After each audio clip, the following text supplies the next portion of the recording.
제87편 고라자손의 시 곧 노래. 그의 터전이 성산에 있으며 여호와께서 야곱의 모든 거처보다 시온의 문들을 사랑하시는도다. 하나님의 성이여, 너를 가리켜 영광스럽다 말하는도다. 나는 라합과 바벨론이 나를 아는 자 중에 있다 말하리라. 보라, 블레셋과 두로와 구스여, 이것들도 거기서 났다 하리로다. 시온에 대하여 말하기를 이 사람 저 사람이 거기서 났다고 말하리니 지존자가 친히 시온을 세우리라 하는도다. 여호와께서 민족들을 등록하실 때에는 그 수를 세시며 이 사람이 거기서 났다 하시리로다. 노래하는 자와 뛰어노는 자들이 말하기를 나의 모든 근원이 내게 있다 하리로다. 오늘 본문 시편 87편은 시편에 수록된 총 8편의 시온시 중 하나입니다. 시온시는 하나님의 특별한 사랑의 대상인 시온을 찬양하는 시입니다. 이 시편이 언제 쓰여졌는지는 정확히 알 수는 없습니다. 히스기야 시대에 예루살렘을 포위하고 있던 아수르의 군대를 전멸한 사건을 배경으로 한다는 견해가 있고요. 또 다른 견해는 유대인들이 바벨론에서 70년간의 포로 생활을 마치고 귀환하여 예루살렘 성전을 재건하였을 때 백성들에게 용기를 불어 넣어주기 위해 시온의 영광스러운 미래를 예언적으로 노래한 것이라는 견해가 있습니다. 시편 87편은 하나님의 산 시온을 통한 열방의 구원을 예언한 것이라고 할 수 있습니다.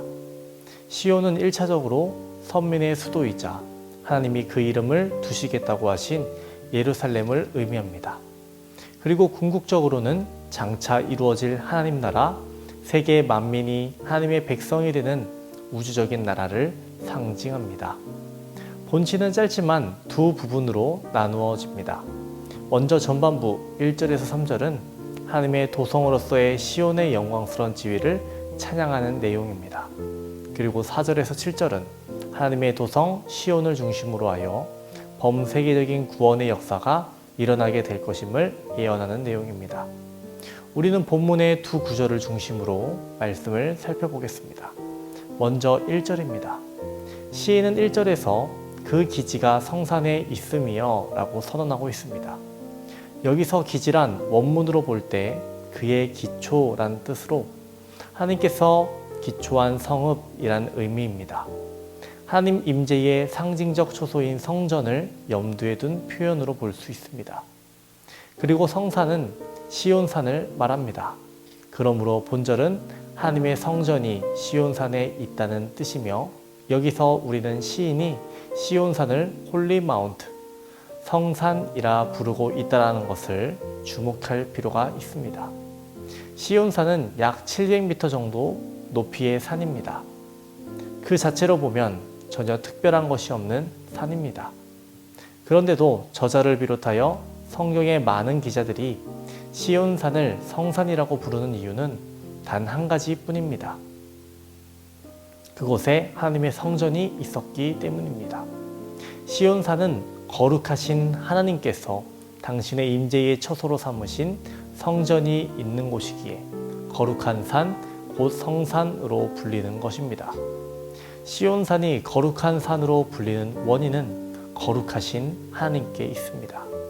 시온산이 아름답고 그곳에 특별한 것이 있어서가 아니라 거룩하신 하나님께서 그곳에 당신의 전을 두시고 임재하시기에 그 산은 거룩한 산이 되는 것입니다. 오늘 이 땅에는 거룩한 곳으로 불리는 곳이 있습니다. 바로 교회입니다. 교회는 하나님이 임재하시는 곳입니다. 따라서 아무리 초라한 곳이라도 그곳은 거룩한 곳이 됩니다. 교회가 아무리 화려하고 아름답다고 해도 그곳에 하나님이 임재하시지 않는다면 그곳은 거룩한 곳이 아닙니다.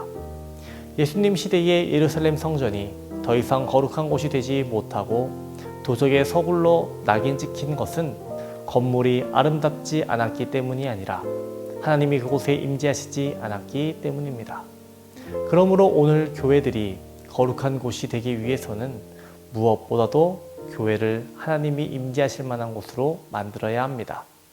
교회 안에서 부정한 것들, 인본주의적인 요소들을 제거함으로써 하나님이 임재하시기에 부족함이 없게 해야 합니다. 사도 바울은 성도를 향해서 주님의 전이라고 지칭합니다. 성도는 문자 그대로 거룩한 자입니다. 이렇게 성도가 거룩한 자로 불리는 것은 성도 안에 거룩하신 하나님의 영이 내주하시기 때문입니다. 빈부 귀천을 막론하고 하나님의 영이 거하시는 사람은 모두 성도, 곧 거룩한 자입니다. 그러나 아무리 거룩하게 보이는 사람이라도 하나님의 영이 거하시지 않으면 그는 성도가 아닙니다. 시인은 6절에서 이렇게 말합니다. 여호와께서 민족들을 등록하실 때에는 그 수를 세시며 이 사람이 거기서 났다 하시리로다. 본절은 하나님께서 친히 세우실 그 나라, 종말론적으로 완성될 메시아 왕국에서 하나님이 통치하시는 한 장면을 연상케 합니다. 그 수를 세시며에 해당하는 원어는 이스포르입니다. 이 동사의 원형 사파르는 기본적으로 돌 위에 글씨를 새기다 라는 의미를 지닙니다. 구원받은 자들의 이름이 마치 돌 위에 새겨진 것처럼 흐려지거나 변개됨 없이 영구히 보존된다는 의미를 전달하는 것입니다. 구원을 의미하는 것입니다. 나 같은 죄인 살리신을 만든 존 뉴턴은 82세로 세상을 떠나면서 임종 직전에 이런 말을 했다라고 합니다. 내가 천국에 들어갈 때에 세 가지 경위를 발견할 것입니다. 첫째는 예상하지 못했던 사람들을 천국에서 만나게 되는 것과, 둘째는 내가 예상하였던 사람들이 그곳에 없다는 사실과, 셋째는 내 자신이 그곳에 있다는 사실을 알고 깜짝 놀랄 것입니다. 이렇게 말했다라고 합니다.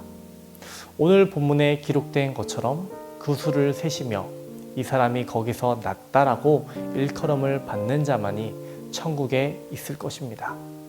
주님께 그렇게 일컬음을 받는 저와 여러분 되기를 주님의 이름으로 축원합니다. 기도하겠습니다. 우리의 소망이 되신 주님, 우리를 지으시고 우리를 택하여 주시고 우리를 자녀 삼아 주심에 감사합니다.